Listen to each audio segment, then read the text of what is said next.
You sign your name, then you sign it again.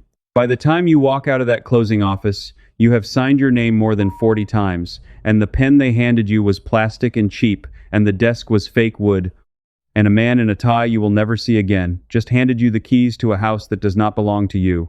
It belongs to the bank. For the next 30 years, that house belongs to the bank. You will live in it, you will paint it, you will bury a dog in the backyard, and measure your children against the doorframe. But you will not own it. Not for 3 decades. And here is the number that should stop you cold. On a typical home loan today, by the time you make that final payment, you will have paid for that house nearly twice. You borrow $300,000, you pay back over $700,000. More than $400,000 of your life handed to a bank for the privilege of borrowing money to buy a thing that was already sitting there, already built, already standing. $400,000, that is not the price of the house, that is the rent you pay on the money, that is the toll. Now, here is what almost nobody will tell you. There is an entire community in this country, hundreds of thousands of people, who have never paid that toll, not once, not ever. They build homes that are larger than yours, sturdier than yours, homes that will stand for 150 years, and they do it without a single mortgage, without a single dollar of interest, without ever once sitting at that closing table signing their name to a 30-year sentence. The Amish. And the method they use is not a secret in the way a magic trick is a secret. It is not patented, it is not complicated, it is not even hidden. It has been sitting in plain sight in Lancaster County, Pennsylvania and Holmes County, Ohio for over 200 years. The Amish have been building debt-free homes since before the modern bank existed. The reason you have never heard how is not because it is hard to understand. It is because an entire industry has spent the last 90 years making sure you never think to ask. I am going to show you exactly how they do it. The land, the lumber, the labor, the order they build things in, and the one financial principle that the rest of America forgot on purpose. By the end of this, you will understand why an Amish family with a fraction of your income owns their home free and clear, while you, with all your salary and all your credit, will be making payments until your hair turns gray. Let me take you to a kitchen table outside Mount Hope, Ohio. The first time I sat down with Amos Byler, he poured me coffee from a pot that had been warming on a wood stove, and he set down a small wooden box on the table between us. Inside that box were papers, deeds, receipts, a ledger his father had kept, and his father before him. Amos was 71 years old, 3rd generation on that farm. And he ran his thumb down a column of figures in that ledger, and he showed me what his family had paid to build the very house we were sitting in. The house was built in 1952, 2 stories, big enough to raise 8 children, hand-framed white oak from the sawmill 2 miles down the road. And the total cost, in materials, came to a number that Amos read out loud to me with no particular emotion, because to him it was just arithmetic. They built it for cash. They never borrowed a cent. I asked him how. How does a family with no salary, no credit score, no bank account in the way I understood a bank account, build a home outright? And Amos looked at me over the top of his coffee, and he said something I have never forgotten. He said, "A house should shelter a family, it should not feed a bank. A house should shelter a family, it should not feed a bank." That was the whole philosophy. That was 200 years of practice in a single sentence. And the more I learned, the more I realized that everything the Amish do around building a home flows out of that one idea. So let me show you the parts. Because the parts are where it gets interesting. First, understand that what Amos described is not poverty. It is not living in a shack. The Amish build some of the most durable homes in North America. Researchers who study these communities, people like the sociologist Donald Craybill at Elizabethtown College, who has spent decades documenting Amish economic life, have written extensively about how these families accumulate real wealth and pass it down without ever touching consumer debt. The Federal Reserve publishes data every year on American household debt. It runs into the trillions. Mortgage debt alone is the single largest category. The Amish, as a people, sit almost entirely outside that number. They are not in the data. They opted out. And they opted out on purpose. Because of a belief. The Amish read the same scripture that warns against usury, against the lender ruling over the borrower, and they took it seriously in a way the rest of the culture quietly stopped doing. To owe a bank is to be ruled by a bank. To be free of debt is to be free. It is that simple to them. The freedom is the point. So how did the rest of us end up here? Here is the part the banking industry would prefer you never learn. The 30-year mortgage, the thing you think of as the natural, normal, obvious way to buy a home, is not natural at all. It is not old. It is an invention. Before the 1930s, most Americans who borrowed to buy a home borrowed for 5 years, sometimes less, and they were expected to pay the whole thing back or refinance. Home ownership was often a cash proposition or a short, sharp loan. Then came the 1930s, and a wave of new federal programs and banking arrangements, and the long, amortized 30-year loan was rolled out and marketed as the great gift to the American family. And in one sense, it was a gift. It let people buy homes they could not otherwise afford. But read that sentence again. It let people buy homes they could not otherwise afford. Which means it also let the price of homes climb to levels that required a 30-year loan in the first place.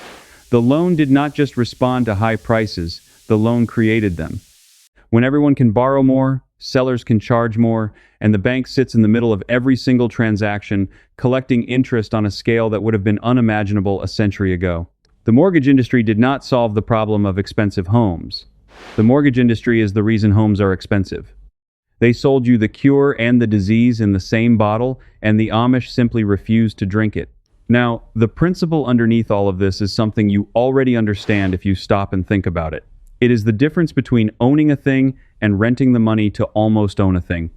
When you take a 30-year loan, in the early years, almost every dollar you pay goes to interest, not to the house. You can make payments for 10 years and still owe nearly the full amount you borrowed. The bank front-loads its profit. You build equity slowly, painfully, while the lender collects steadily and immediately. The Amish never enter that arrangement, so not $1 of their building money is ever lost to interest. Every dollar they spend buys actual house. That is the engine. But the engine is only half the story, because refusing a mortgage is just a decision. The harder question is how you actually build a home with cash when you do not have a fortune. And that is where the Amish method becomes something you can genuinely learn from, whether you are Amish or not. Let me walk you through how they do it, step by step, the way Amos laid it out for me, because there is a sequence to it, and the sequence is everything. The first principle is that they build small, and they build in stages. An Amish family does not borrow against 30 years of future income to buy the biggest house they can qualify for on day one. They build the core of a home, a modest, sound, weather-tight structure they can pay for now, in cash, this year. Then, they live in it. And as the family grows and the savings grow, they add on. A room, a wing, a second story. The home expands as the money allows, never ahead of it. The house follows the savings. It never races out in front of them on borrowed money. Think about how backwards the modern approach is by comparison. We buy the finished maximum house first on credit and then spend 30 years paying for a decision we made in a single afternoon. The Amish reverse it. They pay first and build second, always. The second principle is land. The Amish almost never buy land through a commercial bank either. Within these communities, families and the church itself often extend private loans to a young couple buying a farm. Sometimes at very low interest, sometimes at none. The money stays inside the community. The interest, if there is any, flows to a neighbor, not to a corporation 3 states away. When a young man needs to buy the acreage next to his father, the capital often comes from within. This is not charity. It is a closed loop where the community funds its own and keeps the wealth circulating among its own people instead of bleeding it out to a lender. The third principle, and this is the one that changes the math completely, is labor. You have heard of a barn raising. You have seen the photographs. Dozens of men, a frame going up in a single day, women setting out food, the whole community present. What you may not have understood is what that actually represents in dollars. When you build a home in the modern economy, somewhere between 40 and half of the total cost is labor. You are paying framers, roofers, electricians, finishers by the hour. The Amish pay almost none of that because the labor is given freely, and it is given freely because every man there knows that when his turn comes, the same hands will show up for him. It is a labor bank. You deposit your sweat into your neighbor's house, and you withdraw it when you build your own. No interest on that either. So now stack it up. No interest on the money, no corporate profit on the land, little or no cost for the labor. A home built in stages with cash on hand. When you remove all of those costs, the price of a house collapses down to the bare materials and very little else. And materials, especially when you mill your own lumber or buy in bulk through the community, are a fraction of what you imagine. A house should shelter a family. It should not feed a bank. Now, before I show you the deepest part of this, the piece that even most people who admire the Amish have never heard of, I want to be honest with you about something, because I am not going to pretend you can become Amish by the weekend. You probably cannot raise a barn with 40 neighbors. You probably do not have a community fund ready to lend you land at 0 interest. I understand that, but the principles still translate, and I will show you exactly how at the end. First, you need to hear the secret that ties it all together, because without it, none of the rest holds. It is the part Amos showed me last, after the coffee had gone cold, when he walked me out to a small building beside the main house. It was a second dwelling, smaller, plain, and he told me his community calls structures like this by a simple name: the grandfather house, the Dottie house. Here is what almost nobody outside these communities understands. When an Amish couple grows old, they do not sell the farm and move away. They do not take out a reverse mortgage. They do not hand their home to a bank in exchange for monthly income, which is exactly what millions of older Americans are now being encouraged to do.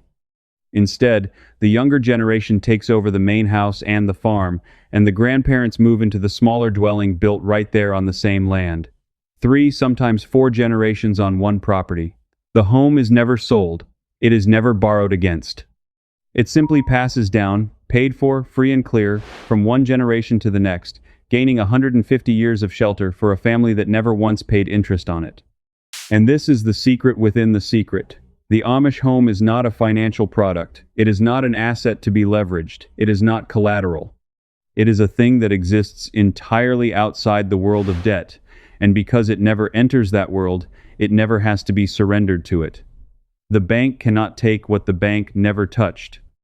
I wanted to know if the principal could actually move the numbers for an ordinary family, so I ran it myself, with the help of a neighbor of mine who is not Amish at all. He is a welder named Curtis, and 3 years ago he and his wife decided to build a small home the slow way. No mortgage. They bought a piece of rural land outright with savings. They built a tight, modest core structure first, paying cash as they went, doing the work themselves on weekends and trading labor with friends who knew the trades. They added on twice as the money came in. I sat down with Curtis, and we added it up against what the bank had offered them at the start, which was a loan of $280,000 at the going rate. Over 30 years, that loan would have cost him, in principal and interest combined, more than $650,000. His cash-built home, land included, done in stages, came in at a fraction of that, and he owes nothing. Nothing. He told me the bill that scared him the most, before he changed course, was the amortization schedule the lender printed for him. The first year of payments, almost all of it, was interest. He said it felt like the first year of rent on a house he was supposedly buying. He keeps that printout in a drawer now. He calls it the page that set him free. That is the difference. Not a clever trick, a different relationship to the entire idea of what a home is for. And this is what they took from us. Not just the technique, the belief, the quiet, ordinary confidence that a family can shelter itself without surrendering 30 years of its labor to an institution that produces nothing and risks almost nothing and collects no matter what. That confidence used to be common in this country. Your great-grandparents very likely built or bought without a 30-year loan, because the 30-year loan barely existed. The Amish did not invent debt-free living. They simply refused to forget it while the rest of us were taught, slowly and deliberately, to believe that going into debt for most of your adult life was not just normal but responsible, mature. The thing a serious person does, a house should shelter a family. It should not feed a bank. So here is what I want from you, and it costs nothing. In the comments below, I want you to tell me one number. How many years do you have left on your mortgage? Just the number. If you are mortgage-free, write the word free and write it proud, because you are rarer than you know. I read every comment on this channel, and I have a feeling the numbers people post are going to tell a story that needs telling. And if something in what Amos Byler said at that kitchen table struck a nerve in you, if you felt that small pull of recognition when he talked about a house that shelters instead of feeds, then understand that you are not alone and you are not crazy. There is a quiet movement of people in this country, ordinary working people, who are stepping out of the debt machine one decision at a time. They are building small. They are paying cash. They are learning the old skills their grandfathers had and their fathers were taught to be ashamed of. Subscribe to this channel, and you stand with them. Not because I asked you to. Because you have decided you want to own your life instead of renting it back from the people who sold it to you. And the next time we sit down together, I am going to show you the part of this that Amos saved for the very end of our visit. The way the Amish handle the one expense that even debt-free families cannot escape. Not the mortgage. The thing that comes after. When fire takes a barn, when a hospital bill arrives, when disaster strikes a family that has no insurance company standing behind it. Because the Amish carry no commercial insurance either, and yet no Amish family is ever ruined by catastrophe. The system they use instead is older than the mortgage, older than the insurance industry, and it is the final piece of how a people with almost no money have built a society with almost no debt. Once you see how the building method and that system fit together, you will finally understand the whole machine. Now, before you go, stay with me for just a few more minutes because I have been getting letters, and some of them deserve to be read out loud. A man named Harlan wrote to me from outside Spencer, Indiana, 66 years old. He told me that after watching one of these videos, he and his wife sat down and pulled out their own amortization schedule, the one the bank had given them in 1998. They had refinanced twice over the years, the way people do, pulling cash out, resetting the clock. And when Harlan added up every payment they had actually made on that house across all those years, the total came to more than 3 times what the house had cost when they bought it. He said he had never once added it up before. He said no one ever does. That is the design. And a younger woman named Rachel wrote to me from Bozeman, Montana, 29 years old, newly married, and she and her husband had been about to sign for a $400,000 home, the absolute maximum the bank told them they could afford. She said she watched the video the night before the closing. She did not sleep. The next morning they walked away from the deal. They bought a small piece of land instead, and they are building a modest place in stages, the slow way, the Amish way. She said it was the most frightening and the most free she has ever felt in the same moment. Now let me answer the skeptics, because there are always skeptics, and some of their questions are fair. People ask me, are you saying nobody should ever take a mortgage? No. I am not your financial advisor, and I do not know your life. For some families, in some situations, a loan is the only path under their roof tonight, and there is no shame in that. What I am saying is that you should never mistake the 30-year mortgage for the only way, or even the normal way, because for most of human history it was neither. Know what it costs you in full. Most people never do the arithmetic. The Amish do the arithmetic before anything else. People ask me, is it even legal to build your own home without a contractor and a conventional loan? In most rural jurisdictions, owner building is entirely legal, subject to local permits and inspections, and it has been done by ordinary Americans for centuries. You follow your local building code, you pull your permits, you build to standard, you do not skip safety. The Amish build to last precisely because they build carefully, not because they cut corners.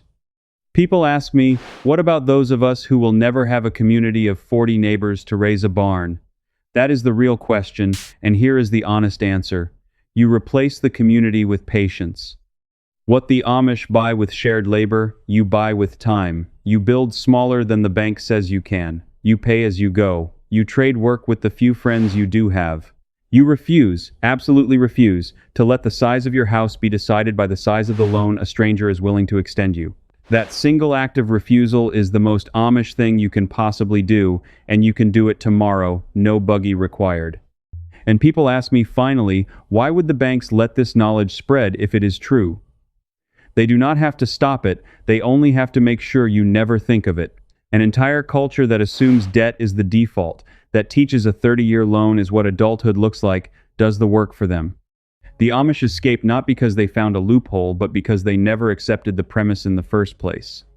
The knowledge was always there, sitting at a kitchen table in Mount Hope, Ohio, written in a ledger in a small wooden box. A house should shelter a family. It should not feed a bank. They never forgot it.